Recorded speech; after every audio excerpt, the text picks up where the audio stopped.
4 PM news network में दोस्तों आपका स्वागत है। मैं हूं आपके साथ राशि ज़हीर।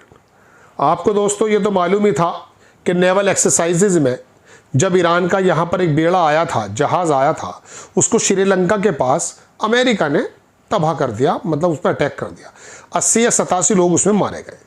सवाल ये उठ रहे थे साहब कि अगर वो हम मेज़बान थे और वो मेहमान था तो कुछ तो बोलते, कुछ नहीं बोले। खामनेई साहब पर भी बड़ी मुश्किल से, वो मिस्री साहब हैं हमारे विदेशी प्रवक्ता विदेश मंत्रालय के, वो गए कितने दिन बाद, हमारे विदेश मंत्री भी नहीं गए। अब नया फरमान दोस्तों ये आया है कि 30 दिन की मोहलत है आपको, आप ले लीजिए रूस से तेल। इतनी ज़्यादा बेइज्जती मोदी रिजीम में अमेरिका जितनी कर रहा है भारत की, मैंने अपने जर्नलिज्म के दौर में कभी नहीं देखी, आपने भी नहीं देखी होगी। लेकिन चूंकि अगर आंखों पर अगर पट्टी है और लग ये आगे मोदी जी तो बस जो कर रहे हैं सही कर रहे हैं, तो फिर तो मेरा बोलना गलत, ये तमाम हकायक गलत। यानी कि ईरान को छोड़ दीजिए, वो तो मजहबी एक लड़ाई लड़ रहा है, अमेरिका भी कह रहा है कि मैं मजहबी लड़ाई लड़ रहा हूँ। लेकिन रशिया जब इस बात को कह रहा है, पुतिन इस बात को कह रहा है कि साहब ये अमेरिका के जो हैं ट्रम्प साहब होते कौन है, जिसको चाहते हैं उसको कहते हैं कि मिसाइल बनाओ, जिसको कहते हैं रोकना उनको रोक देते हैं। जब मूड होता है बिना कांग्रेस की मंजूरी के हमला कर देते हैं, जब मूड होता है तो लड़ाई खत्म करा देते हैं। ये है कौन? कल पुतिन का बयान आया दोस्तों। रशिया की जो इकोनॉमी है ना, वो भारत के सामने कोई बहुत बड़ी नहीं है आज की तारीख में। हमारे यहाँ का बाजार, हमारे यहाँ की जो पोजीशन जो खड़ी हुई है एक ज़माने में, दशकों में, वो हमें दुनिया में एक अलग स्थान दिलाती है। लेकिन जब अमेरिका कहता है कि ख़रीद लो, तो ऐसा लगता है, यकीन मानिए मुझे भी, कि कोई टीचर कान पकड़ के कह रहा है कि कान पकड़ के मुंह दीवार से करके खड़े हो जाओ, सज़ा पूरी कोई मुंह इधर कर लो। मतलब ये ऐसा एटीट्यूड जो होता है, इसके बारे में आप अंदाज़ा कीजिए कि हमारे यहाँ कोई बोलने को तैयार नहीं है। लड़ाइयाँ दूसरी चला दी गई हैं। तो भारत के अंदर तो हाल ये है दोस्तों जो मैंने आपको बताई। एक दो खबरें मैं आपको और दिखाना चाहता था। फाइनेंशियल टाइम्स के अंदर खबर छपी, ये मैंने नेशन में भी बताया है, कि सऊदी मुल्कों ने ये कहा है कि साहब हमारा जो इन्वेस्टमेंट है अमेरिका के अंदर, उसको हम ख़त्म कर रहे हैं, वापस कर रहे हैं। हिल गया अमेरिका। चूँकि ये इनका प्लान तो ये था कि सऊदी मुल्कों को ईरान के साथ लड़ा करके, जब ये लड़ जाएंगे, कट जाएंगे, मर जाएंगे, हम इस पर अपना ग्रेटर इसराइल बना लेंगे। ऐसी बातें आ रही हैं सामने। लेकिन अब सऊदी मुल्क का विदेश मंत्री ये कह रहा है कि इसराइल की नीयत ठीक नहीं है, वो शांति नहीं चाहता है। तो अब ये साइप्रस में, अजरबैजान में, ईरान के अंदर जो अरामको, सॉरी सऊदीया में अरामको जो कंपनी है, उस पर कई सारे हमले ऐसे हैं जो ईरान ने नहीं किए। ये सऊदी मुल्कों का खुद का तज्जिया है। कौन कर रहा है फिर? ये कर रहे हैं CIA और मोसाद के लोग, इसराइल। यानी कि दुनिया को इस खित्ते के अंदर लड़ाई कर देना चाहते हैं।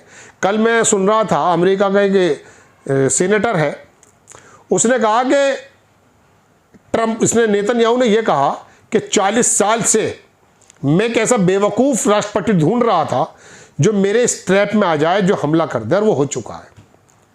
यानी कि ट्रम्प साहब को वहाँ का सीनेटर बेवकूफ़ कह रहा है, जाहिल कह रहा है। और जाहिर सी बात है, अपने देश के मद्देनज़र आदमी को बहुत चौकस रहना चाहिए। वो अमेरिका को लड़ाई के अंदर फंसा दे रहा है। $3.7 बिलियन 100 घंटे में खर्च हो रहे हैं अमेरिका के। अमेरिका की थर्ड बैटरीज ख़त्म होती जा रही हैं दोस्तों, उसको पैट्रियट सिस्टम मंगाने पड़ रहे हैं।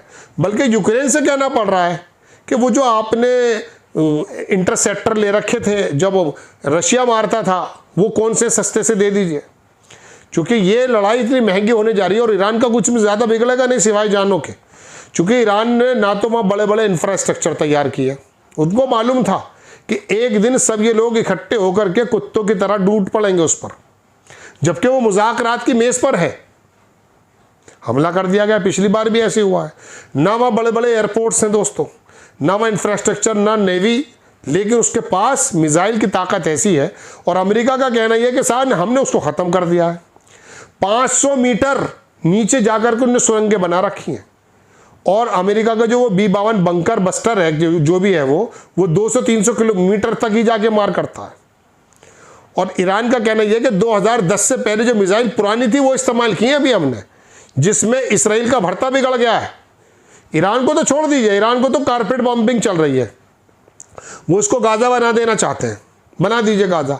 लेकिन मैं आपको बताना चाहता हूं ये लड़ाई इसलिए नहीं है कि वो न्यूक्लियर बना रहा था, अब तो मना कर दिया। ट्रम्प साहब का कल बयान आया साहब कि वो मेरा कत्ल, वो खुद ही हमला कर देता हम पर। अमेरिका एक भी मिसाइल नहीं पहुंचेगी वहां पर। ईरान अगर चाहे, उस पर इतनी लंबी है ही नहीं, 12,000 किलोमीटर की। इब्राहिम लिंकन पर कल हमला हुआ, वो भागा है पीछे, इनकी बेसिस पर हमला हुआ है। अच्छी बात यह रही दोस्तों कि जिन सऊदी मुल्कों को CIA और मोसाद के एजेंट खुद हमला करके लड़ाना चाहते थे उनको पता चल गया है।